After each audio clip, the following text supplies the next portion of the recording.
Good afternoon and hello. Welcome to this month's webcast, Future Politics and Nonprofits. Today's webcast is brought to you by 501c Agencies Trust and Independent Sector. 501c Agencies Trust is the nation's oldest unemployment program. If you are a 501c3 with more than 15 full-time employees, it would be to your benefit to contact 501c Agencies Trust and see how much money they can help you save on your unemployment expenses. Independent Sector is the leadership network for nonprofits, foundations, and corporations committed to advancing the common good.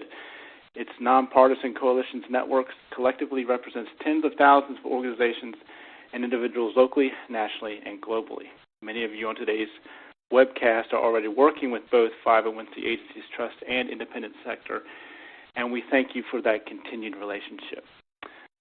Personally, I'd like to thank the entire team from Independent Sector for helping us pull together today's program. It's been a great experience over the past month, and I really appreciate your help.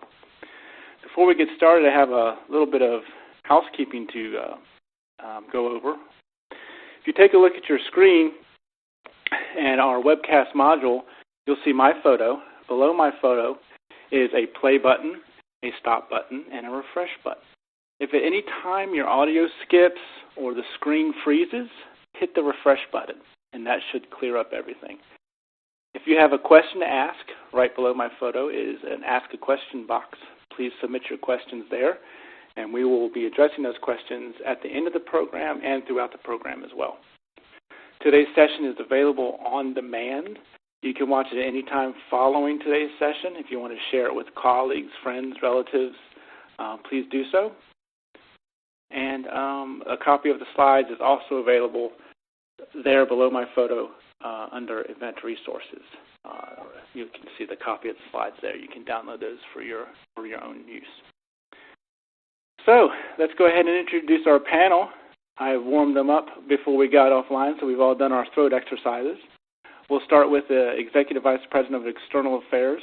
Jatrice works for Volunteers of America, and their mission is to support and provide programs and services for America's most vulnerable. Mark has been with the Nonprofit Times for more than a decade, where he says he's become a sucker for stories about nonprofit governance, transparency, and finances. Jeff is the Vice President of Public Policy at Independent Sector. He's been there for more than 15 years. He's had more than 15 years of experience on Capitol Hill, working with the nonprofit and philanthropy sectors. And then Irv has been a leader in the nonprofit sector for more than 30 years. He is currently the President Emeritus of the National Human Services Assembly, a position he held there for over a decade. So good morning, everybody. I hope you're doing well. And we're going to go ahead and start with Irv. Irv, our first question this morning, on a scale of 1 to 10, how important are the elections coming up this fall for nonprofits? Well, if there were an option above 10, I would say that would be the choice. They're absolutely critical. It's not that we would be involved in the elections per se, but one of the great misconceptions about human services nonprofits is that we rely primarily on charity, and it's sort of a misconception that we sustain with our boards and our staffs and so forth when we're really dependent on third-party payors, including government and government grants and funding from a lot of the major funding streams that come through government at the state, local level, and federal level. So it's absolutely critical. There is language, or should be language, in the platforms of both parties that relate to things that organizations on this webinar are critical providers of. So educating people about the needs of our particular nonprofits relative to government policy and investment is absolutely critical. So the elections, the fates of the programs we provide and the people we serve depend on the outcome of these elections and many other governmental acts and processes. Did anybody else want to add anything to what Irv just put together there? Well, I think that this election is going to be a referendum on whether or not everyone can become a one percenter or else or if everyone is just lazy and doesn't want to work. I think there's a strong, unfair dichotomy that's being tossed out into the atmosphere in this country that really is demonizing the poor and people living on the margins. And we need an economy and a set of policies coming out of the next administration that will help people help themselves out of abject poverty and living on the edges.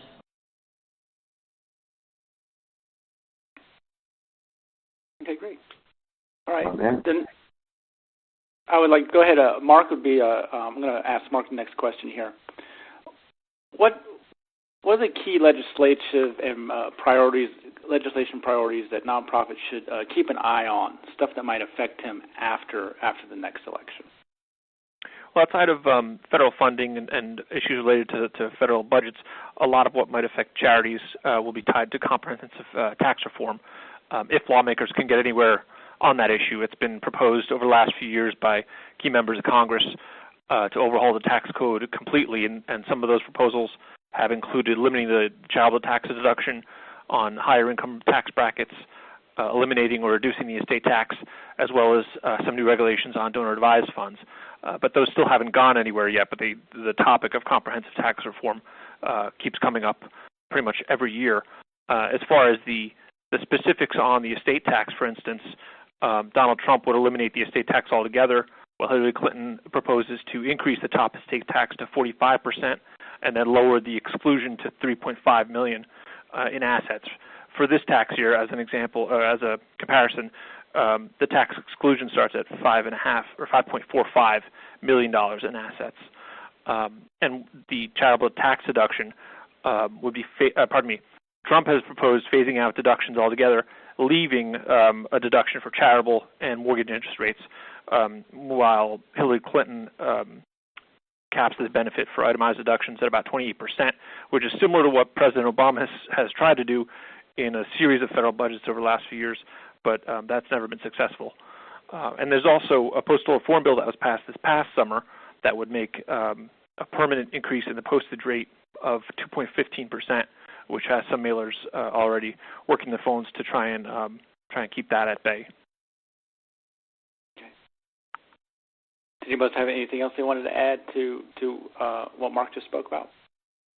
Yeah, this is Herb. There's another issue that kind of a camel's nose under the opening of the tent situation with local governments in Washington, D.C. and elsewhere looking at the tax exemption, the real estate tax exemption of nonprofit educational institutions.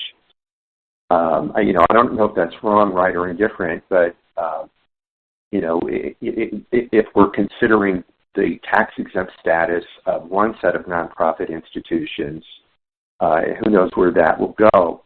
There's always the potential of considering the tax exemption of other kinds of nonprofit organizations. So I think that's something to watch. Okay, great. All right, the next question I'm going to shoot it to Therese.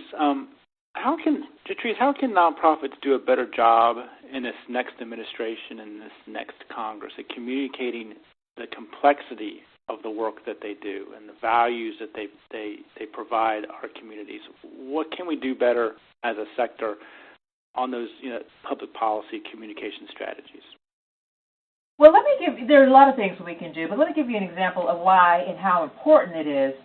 There was a Pew poll that said 44% thought that poor people have it easy because they get government benefits, and a 2014 Marist poll where it's only 6% of New York voters thought poverty should be the priority of the government. And 51% of respondents to a Rasmussen poll thought that the United States spends too much on poverty programs. People really are unaware and confused about the complexity of our work in arts, human services, and nonprofit sector. One of the things I think we can do is begin to share and build coalitions around communication the way that we do on public policy. We have to pool our resources in order to produce some strong influence marketing. And not just everybody all over the country, but those people who have influences on how we do our work. And those would be people who are elected and appointed officials in governments, state, local, and federal level. So I think that while we are the most sharing group when it comes to public policy advocacy, because we understand that a lone voice cannot be heard alone, we need to start doing the same thing around communication strategy for public policy issues and start sharing resources, start convening around what is the first and major message, and I think also using some of the work from the frameworks objective that talks about, has done a lot of research about how the language that we are using is vague and people don't understand it, and that most people don't know what a nonprofit is. And even our informed elected officials still think and reduce us down to providing food and shelter in the basement of a church with your neighbors and volunteers, not the complex partner of government that we are. So my final point is share resources, build coalitions focused on communication strategies. Great, thank you. Does anybody want to piggyback on what Teresa was talking about? This is Irv. I totally agree, and I think, to kind of take this to another more concrete level is that, and I think this can happen within the context of independent sector, if we really start affiliating with the or learning to communicate within our subsectors, the human service subsector, the education subsector, the arts, the museums, and so forth, and really work toward using the science of framing to articulate the value proposition to the taxpayer and to the public of the arts, of museums, of human services, rather than pretty much advocating for our own agencies and niches. We've got to learn to communicate and advocate at a higher level, somewhere between the my agency and all nonprofits, which would be what's the subsector that my organization represents, whether it's mental health or arts or museums or what. Okay, great. And I'd like to remind our audience to keep sending in your questions. If anything pops up, if we don't cover something that you would like us to address, please feel free to shoot that to us, and we'll get around to it hopefully by the end of the session. Next is I have one for Jeff, and your all's work over at Independent Sector. Recently, you all have undertaken an initiative to engage the candidates who are trying to get into the White House. Jeff, how did you develop this initiative? What's been involved in getting it up and running, and what are some important takeaways you all have found during this communication between the candidates? Sure, I'm happy to share that, Mac. Thanks very much for having us today. We began the year with the premise that the charitable sector wields far too little influence with policymakers than we should, based on the contributions we make to the economy across the country and in states across the country, and because of relative to the impact that we have on individuals and families and communities across the country. There are a few reasons for that. I think that we tend, as a sector, to under-participate in public policy conversations, even in developing relationships with elected officials.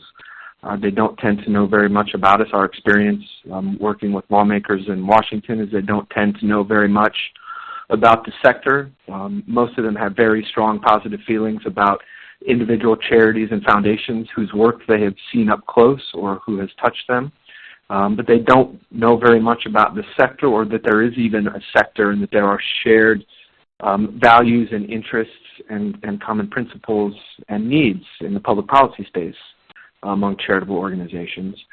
And we also think that there is an opportunity to demonstrate, or we hope there was an opportunity to demonstrate, and we set about trying to determine that in fact the public does very much support what we do, and that we have political support among the American people that will help us to better make the case to elected officials about the importance of the public policy issues that we work on.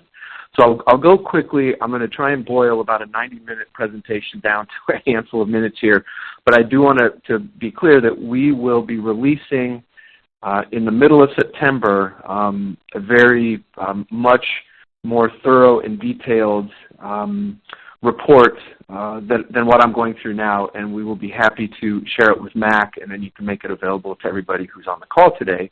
But our board determined in December that because of the presidential election year, we had an opportunity to accomplish some of the things that I just laid out, trying to make the charitable sector politically relevant and elevate the participation and voice of the charitable community through the public policy process. And the opportunity that we saw with the presidential election year was to directly engage with the candidates for the White House this year. The work began in the first quarter of this year with extensive public polling work that we conducted through a bipartisan team of respected polling firms, Target Point Consulting on the Republican side, and Greenberg, Quinlan, Rosner Research on the Democratic side. The public polling consisted of 2 focus groups, an online focus group that we conducted in January, and an in-person focus group in February. And what we learned during those 2 focus groups helped us develop an online telephone survey that was conducted in March of 1,300 registered voters, 500 in presidential battleground states, and 800 nationwide with no regard for the state of residence. And what we were looking to test were public perceptions in 2 broad areas. The first is public awareness and support of nonprofit sector engagement in public policy conversations, and the second is the extent to which the public supports the tax code continuing to encourage charitable giving, which, as we know, is an important part of the revenue for the sector as a whole and for many individual organizations. Let me start with, very briefly, what we learned about public perceptions about nonprofit sector engagement in public policy conversations with elected officials. And one of the early things we learned during the course of this voter polling is that voters believe by a nearly 3-to-1 margin that the charitable sector has too little rather than too much power and influence with leaders in Washington. We tested that relative to, and again, there'll be some charts that lay out where the sector falls relative to other parts of society. Corporations were tested to have among the most influence with elected officials in Washington. Charitable and nonprofit organizations were sort of towards the bottom, down with folks like farmers and teachers. We also learned that 70% of voters would support a candidate for president who supports policies that allow greater participation by the charitable sector in the public policymaking process. More than 3/4 of voters believe government should engage with the charitable sector to address economic and social challenges, and 85% of voters believe nonprofits should operate under the same rules as others regarding their communication with policymakers. In other words, we should not be constrained in the ways that we are, both through the tax code and IRS regulations, in our ability to communicate with elected officials. We tested part of the polling into attitudes and perceptions about nonprofit sector engagement in public policy conversations.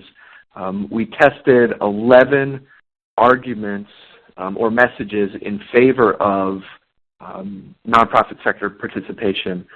All 11 tested according to our pollsters. I'm not a pollster, so I can only share what they shared with us.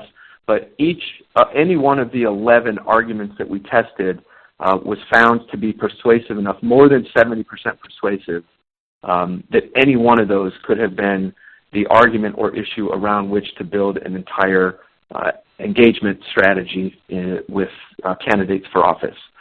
What I'll do is share just quickly a couple of the ones that were found to be most persuasive. Again, all of this will be in the materials that we will publicly share next month, but there were 5 messages that tested most persuasively across party affiliation. The first is that charitable organizations work in communities every day to solve a wide range of problems, and that gives us an expertise that policymakers really would be well advised to tap into as they work to craft policy solutions to many of those same problems. I won't go through all 5. Let me do just a couple more. Another important message was that nonprofit organizations give voice to many members of society who would not otherwise have voice, would not otherwise have an opportunity to participate in public policy conversations. Importantly, voters believed that the charitable sector is one of the few institutions in society today with the ability to bridge growing economic, racial, and political divides in the country. And the last one I'll highlight is that voters were very much of a mind that the large societal problems that are facing us today, things like hunger and homelessness, simply aren't going to be addressed by providing meals or making available shelters to give people a place to stay. Changes in the law are going to be required to really fix the problems that we're working to resolve, and that, again, argues for greater participation by the nonprofit community and public policy conversations. Quickly on the polling related to charitable giving, we found that, let me find that slide, 88% of voters would support making it easier for people to deduct their charitable contributions from their taxes. And we found, very interestingly, that 79% of voters believe that all taxpayers should be able to deduct their charitable contributions each year, not just those who itemize their taxes. So I've gone through very quickly a whole host of data points and just touched on a handful of them. But what we think that this means, what the takeaway is to your question, Mac, is that we have very clear evidence now that we enjoy very broad and deep public support for what we do across party lines. We've broken all the data that I've just mentioned to you out by presidential battleground states. We have just completed a lengthy document for each of the 2 campaigns that lays out all of the data that we collected this year, and that also lays out the case for some public policy solutions, again, related to charitable giving incentives in the tax code and encouraging and fostering greater engagement between government and charitable organizations to help solve some of the challenges facing communities today. The direct interaction with the campaigns is beginning this month, and we expect to continue through the year. And what we really think, it's not just because of the real strength of the numbers with respect to charitable sector engagement with elected officials. We don't just have support from the public to do this. There's an expectation on the part of the public that charities are engaging to help shape public policy conversations. And we think that there's a real opportunity for independent sector and many of us on the phone to do a much better job of encouraging and facilitating greater participation by charitable organizations. We will share as broadly as we can with encouragement to use the data to interact with elected officials or candidates for elected office across the country at all levels of government. This data is relevant and applicable to lower levels of government or smaller levels of government than just the national government. And our pollsters said that any candidate for office, because of the strength of the numbers, the extent to which the public supported each of the questions that we tested, any candidate would be foolhardy to ignore the data that's there. So let me stop. I probably went longer than I should have, but I'm happy to take either any questions now, respond to any comments, or take them later in the call. All right, great. And when that's I can't wait to read it. When is this all going to be released, and when are you going to have it ready for public consumption? We're still working to pin down the specifics of an event to release it publicly, but it will be in September. We're hoping for second or third week in September, so sooner rather than later. All right. Well, we won't hold you to any of that, but you know how that works. But thank you. I can't wait to see it. Did anybody on the call want to ask Jeff a specific question about what they've just worked on? Anything? I just want to make a comment, Jeff. This is such exciting, wonderful news and data that this is an example of the communication strategy importance, that it is so important that those of us in Washington make sure that we get this information out using traditional media and social media and get it into the states and communities where they really need to make sure that the state legislators and local policy officials are hearing this kind of information, as well as the federal officials that we work with here in Washington. Thanks, Jatrice. And I'll just make a point for folks on the call. Jatrice has had the opportunity to hear the much longer and in-depth presentation that included our pollsters and our consultants. So she has had a little bit more exposure to this. And Jatrice, we thank you for your support and your help as we've worked on this. And some questions that have just popped in real quick about what you're talking about, sure. Jeff. Who is the independent sector working with? Are you working with? Are you going to be sharing this and hopefully working with other organizations like maybe an ASAE or other like-minded organizations? Yeah, yeah, absolutely. We do hope, and initially, between now and the elections in November, we would simply encourage any and all organizations who find the data helpful to use it to do their own interaction and outreach to candidates for office. Our hope is that by virtue of the direct engagement that we will begin doing and the ability to show the depth of support that we have from voters across the country, that the charitable sector will be included completely in transition teams as the next administration begins assembling itself and developing policy priorities. Going forward, we do hope to put together some broad coalitions of folks to really help us get at what we think is the problem of under-participation by charitable organizations in public policy conversations. We think that the data that we have is just such a powerful indication of the need for us to do a better job of it. There are a lot of organizations that do tremendous work and put together materials and tools for charities to engage public policy in public policy conversations, but I think we need to do a better job of figuring out how to get the word out more broadly. One quick thing, just some evidence that suggests the extent to which charities don't participate. That polling through the charitable sector suggests that over 50% of charities don't even understand that they have the ability under the law to take positions on legislation and communicate those positions to lawmakers. So there's an awful lot of work to do, and we know that it's going to take a concerted effort among a number of organizations to help get at that problem. Okay. All right. Now I'm gonna piggyback on what Jeff just said and bring Mark in here. Mark, Donald Trump's called for an appeal of the Johnson Amendment, and it had been mentioned briefly earlier by Irv. Can you talk about what that is, what it would mean to nonprofits, and then perhaps you guys can piggyback on exactly what charities are allowed and not allowed to do as nonprofits when they're talking about advocating and getting involved in politics.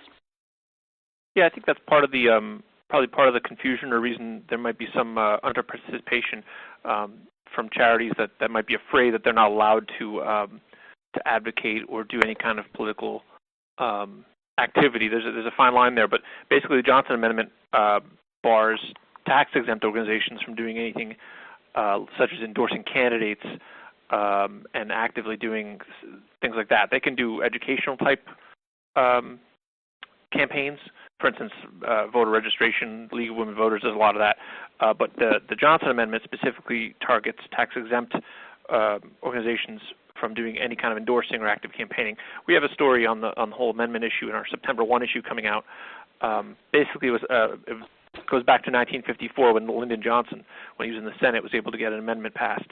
And that actually goes back to there was a tax-exempt group that was actively campaigning for his opponent. So some people still don't think it was really all that much of a nonprofit issue.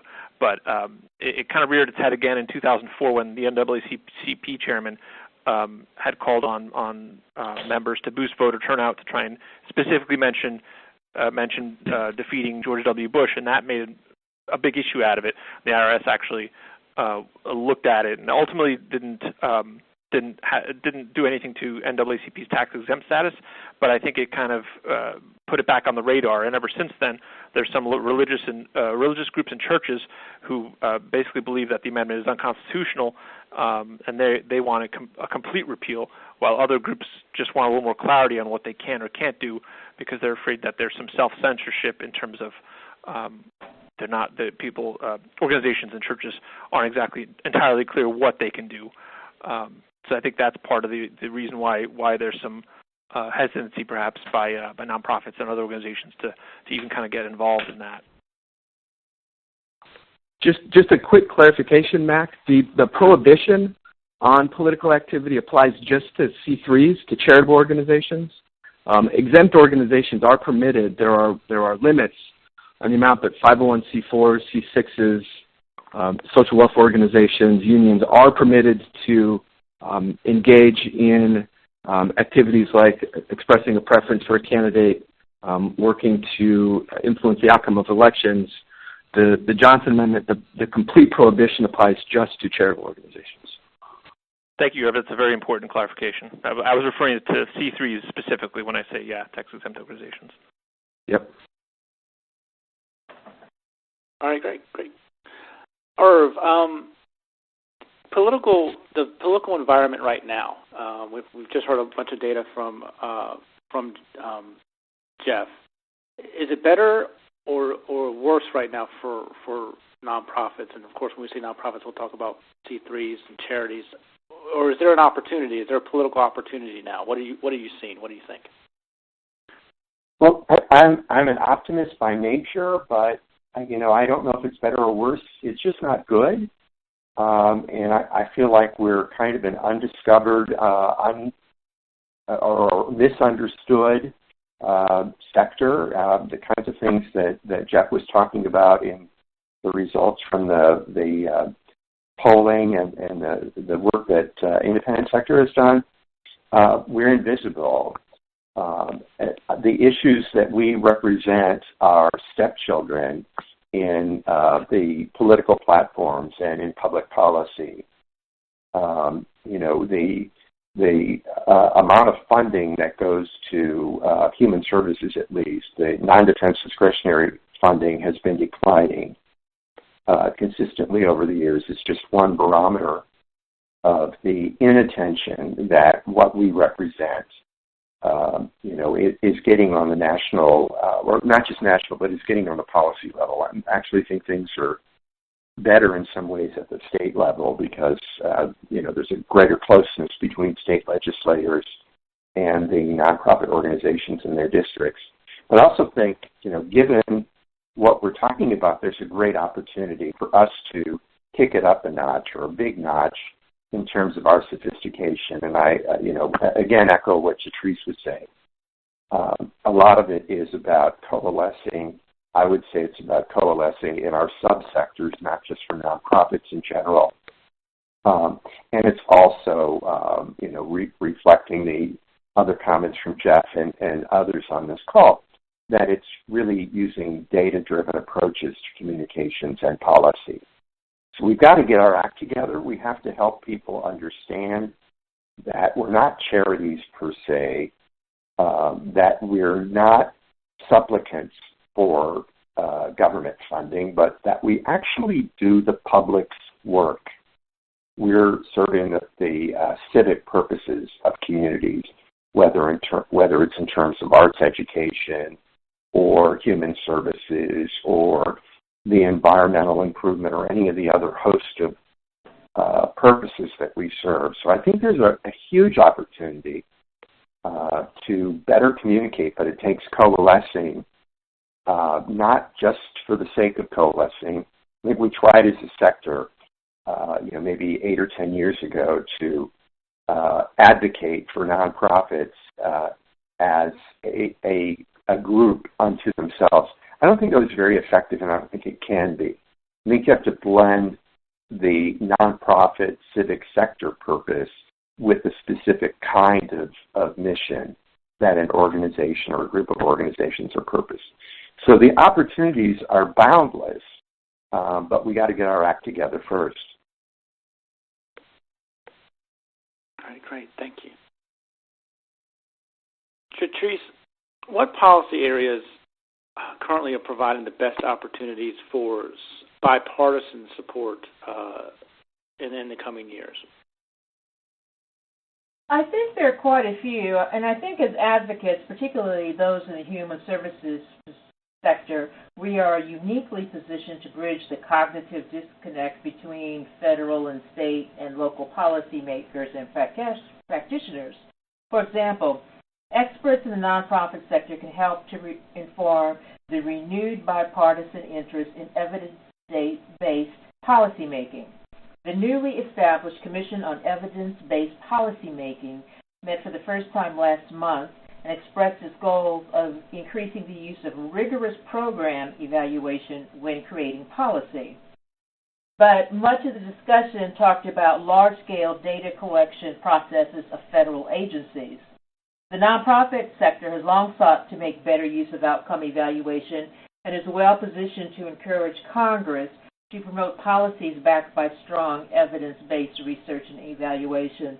However, no one is talking about how will the major partners of government, the nonprofits, find the back office operations and technology to produce this kind of evidence, when most nonprofits, especially those in human services, are often living hand to mouth. So I think this is an example of some place.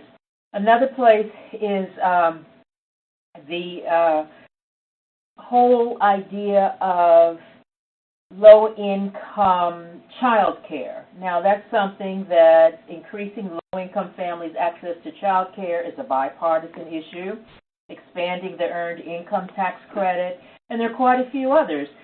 And, for instance, I think that nonprofits have a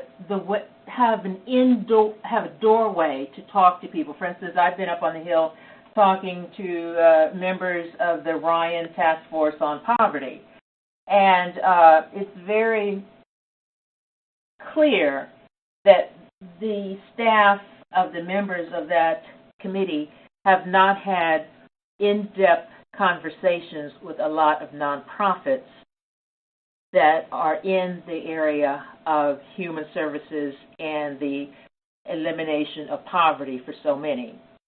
So I think for the nonprofit sector to push for hearings on this, to submit written testimony, to have constant meetings with members of this task force to help inform them about what the obstacles are for people living in poverty. So I think that there are other bipartisan issues such as low-income housing. that provide an entrance for nonprofits to bridge that partisan divide to work on specific issues. And we need, and of course, charitable deduction. That's something that we've all been working on together, working with the Republicans and the Democrats on this. And so I think that we need to jump on those issues that afford us the opportunity to work in a bipartisan manner. All right, great. Mark,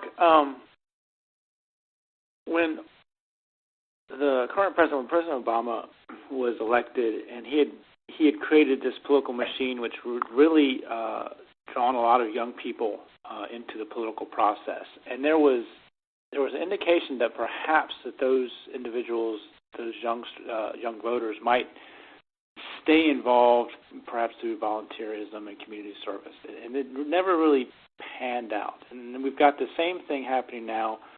We think about the Bernie Sanders followers, and even the Donald Trump supporters. They're activating new groups or groups that aren't usually activated. Do you think there's going to be, will we figure it out this time and be able to keep these people who are politically involved, to keep them involved perhaps in the nonprofit sector through volunteerism and community service? Yeah, I think both sides. There were candidates that really got people very excited and involved in the process for the first time. Similar to what when Obama was running in 2008. Although, judging by the numbers, Obama's election, even as a community organizer, it got people excited. It didn't quite translate into increased volunteer rates. There's been some fluctuation, but on the whole, the volunteer rate is actually down since Obama took office, and it's at 24.9%, which is the lowest it's been since data started being tracked in 2002. Although the overall number has crept up aggregate-wise, perhaps the growing population has affected the rate a little bit more. But it remains to be seen whether those people will be active. I think an optimist might say that with millennials getting older and millennials being so involved and such big supporters of Bernie Sanders, as they get older, they're more likely to be volunteers because the largest percentage of volunteers are typically folks who start having families and being involved in the community. So anywhere from 35 to 44 and 45 to 54 years old are by far the largest percentage, with a rate of closer to 30%, whereas people in their early 20s are, in the most recent survey by the Bureau of Labor Statistics, was more along the lines of 18%. So with a big millennial generation, the biggest since the baby boomers now, as they get older, perhaps that will help boost the volunteer rate, but it didn't really quite materialize as much as maybe folks had anticipated with Obama. I think that remains to be seen, but I think there's some optimism there from the millennial side of things. You see a lot of surveys, too, that millennials are more involved and more aware of doing things socially, social causes, even as it relates to their jobs, and just kind of weaving the social aspect of it into their lives, not necessarily separate from employment and family, but all part of their life experiences. Great, thank you. Questions are rolling in, so I'm going to do one more question for the panel, and then we'll go to the audience questions. We'll try to cover as many of those as possible. But just specifically, Patrice, how should we be leveraging our boards? How can we leverage our boards better on a policy and advocacy side? Boards are one of the most important missing ingredients of our whole policy agenda. Nonprofit CEOs are interested in what their boards are interested in. And a lot of board members don't come to the table understanding the role of nonprofits in advocacy, which you can and cannot do. And also they're concerned about their private businesses. For instance, if you're a small business person and you're opposed to increased minimum wage, do you have to advocate for a higher minimum wage on a nonprofit board? Well, all of those kinds of things can be weeded out when you start engaging the board in the conversation about what policy is and how decisions are made by people outside of our organization that influence the mission. there's an entire external ecosystem of influence on policies and regulations that govern for whom and how nonprofits do their work throughout the sector. So we can also talk about getting board members to understand this role and including it in the board member description, job description when they come on, providing training session on how to become a stronger advocate for your work, and also making sure that the board needs to understand key policy issues that positively or negatively influence your organization's work and tap them to help open doors and make the case to external decision makers. There are a couple of organizations that are working on this very obvious but neglected link. Board Source is making it more of a priority there. And here at Volunteers of America, we are taking our board, having just a Hill Day for board members in March. We decided that we have something called a relationship task force, and we need to build relationships not just with funders, but also with public policy elected and appointed officials who are also partners and funders in our mission. And so tying advocacy to the ability to achieve whatever the mission is. Why did this person join the board? So once the board takes this on as an really important institutional part of the organization, then the CEOs will see it as more of a priority. The CEOs are trying to raise money, keep the doors open, adhere to all rules and regulations, but at the same time, they're going to have to find time in their agendas to make sure that advocacy is a strong part of their staffing and the board orientation, as well as the actions of the board. I cannot say it enough. In nonprofits, CEOs do what boards want them to do for the most part. And getting the board members on the Hill, at the State House, at the City Council, training them, having them take you to the fancy fundraisers they're going to so that you can talk to these folks in a more casual setting. There are so many things that boards can do, and I think it's much more impressive when you take someone who's a local business person to the Hill or to the State House to talk on behalf of your mission, whether it's more music for children in poverty or whether it's more daycare for women trying to go back to work and get off of subsidized food stamps, for instance. So I can't impress enough. There's a guide for how to get your board members involved called Stand for Your Mission. And also, I think that organizations like the Independent Sector, Council of Nonprofits, and the National Human Services Assembly Washington Policy Council need to spread the word a little more about getting not just the CEO and the one person who's the policy wonk in the organization, but to get the boards to embrace policy as a way of achieving your mission. Oh, great. Thank you so much. Okay. So now I'm going to Mac, can I quickly?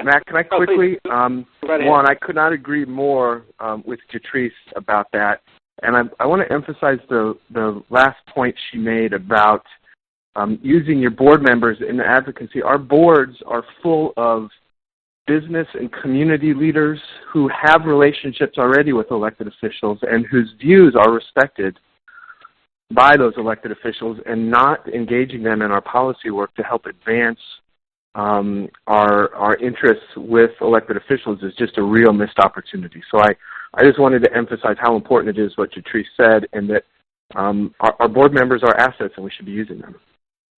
Exactly. Thank you so much. So I'm going to go ahead and try to scroll through some of these audience questions. I'm going to try to put a couple together, but the panel, you all should feel free to these are for everybody, so don't be shy. Talking about more getting away from the national political scene with Congress and its traditional gridlock over the past decade. On the state level, is there anything that nonprofits need to keep an eye out on. I think I've read a couple of times. I think it's in Maine that the governor's really discussed taking away the charitable deduction on the state level. Is there anything like that we really need to be aware of as a sector? I think Irv had mentioned, this is Mark at the Nonprofit Times, Irv had mentioned in D.C. the local effort to take a look at property tax exemptions, because there's so many universities and healthcare and other exempt properties. And a lot of that stems, I think, from Massachusetts, Boston. They seem to be at the leading edge usually of payments in lieu of taxes, either enacting them or increasing them, because that's the case in Boston. They've had pilots for some time, but there's always kind of pressure to increase because you have so many large tax-exempt institutions that provide a lot of non-monetary benefits to the community in terms of employment and economic power, but they don't actually pay as much in taxes, and that really catches the eye of elected officials who are always looking for some revenue to make their budgets. So Massachusetts is somewhere to keep an eye on. There's also been efforts in obviously big nonprofit or tax-exempt areas like Illinois, Pittsburgh, even here in New Jersey, the hospitals. There have been big court cases about hospitals tax exemption and what services are in or not exempt from it. And I think the minimum wage is also an issue that's going to take precedence or take more of an active lead in regional and state local areas. You see Seattle, big push there, and in New York City, not necessarily at the federal level, but at the state level, and that's probably because part of that is the gridlock in D.C. where people are turning their attention to more state and regional. There's a question, this is Patrice, that I would like to answer, and one is, why doesn't the nonprofit sector have a more compelling communication strategy? And the answer would be money, money, money. Most of the money the nonprofits have goes to program, and then the ads that are paid for are basically fundraising ads to bring in more money. And if you look at, for instance, perfume makers spend $800 million on ads. So we're excited if we have a $1 million campaign for a $5 million organization on general communication strategies, which is why I think having an opportunity to coalesce and pool resources around communications can help nonprofits make a dent in this huge, very expensive marketing and communications campaigns that we're talking about. All right, great. Excellent. Another question coming in, talking about dark money, when we're talking about the Johnson Amendment, and one of our audience members said, are we creating a situation where we be careful what you wish for with the way dark money groups are utilizing the 501c4 status? Does anybody want to comment on that predicament that we may seem to be putting ourselves in? Hi, Matt. This is Jeff. I'll do a quick sort of attempt at a response. The first thing on the Johnson Amendment and the proposed lifting of it, and we've seen it from religious organizations in the past. A couple of years ago, there was a proposal by ECFA to remove the prohibition. Independent sector feels very strongly that that prohibition is appropriate, that in fact probably part of what contributes to the public having so much trust and confidence in the sector is that we are nonpartisan in our approach. We don't think that it's appropriate that dollars that are deductible when contributed to an organization should be permitted to be used to influence the outcome of elections. That said, we do continue to believe that 501c4 social welfare organizations and others should have the opportunity, if they're working to influence public policy outcomes, that part of that equation is ensuring that there are elected officials who will be helpful in reaching those solutions. So there are in place limits on the amount of partisan political work that can be done through the exempt organizations, through the exempt sector. We think that there are real problems, though, with lack of very clear definitions and distinct amounts of activity and spending that can take place. We've been working for a number of years with a coalition called the Bright Lines Project, which is working to provide clear definitions of what is and isn't permissible activity, what specifically constitutes political activity, particularly in election years. As Mark pointed out a little bit ago, one of the probably the biggest barriers to engagement by nonprofit organizations is not knowing what's permissible and not being clear about what types of activities fall into which categories and therefore are permissible or not, depending on which section of the code you're exempt under. So there are an awful lot of sort of challenges and issues here, and our concern ultimately boils down to a concern that ultimately this could contribute to a lack of or a decrease in the public confidence in the charitable sector. Excellent. Well, I wanted to end with a question that Irv and I had discussed before coming on today. When we talk about, Irv, do we need some kind of special, Affordable Human Services Act for charities? Do we need a sector-wide initiative? When we talk about, Patrice talks about a better communication strategy, and Jeff's talking about, having better data. Could you expand on that for me, sir? Sure. The ACA, and obviously controversial, is it good, is it bad? It's politically divided. But in truth, it's really brought the healthcare sector together in looking at quality of care, cost containment, and a variety of other things, of connectedness. And there are a lot of roles for nonprofit organizations who are outside of health in relating to organizations that are primary providers of health care and that kind of thing. But we end up in secondary roles. And we know that well-being is something that's much greater than physical health. It's physical health plus emotional health plus social health plus, all sorts of other things.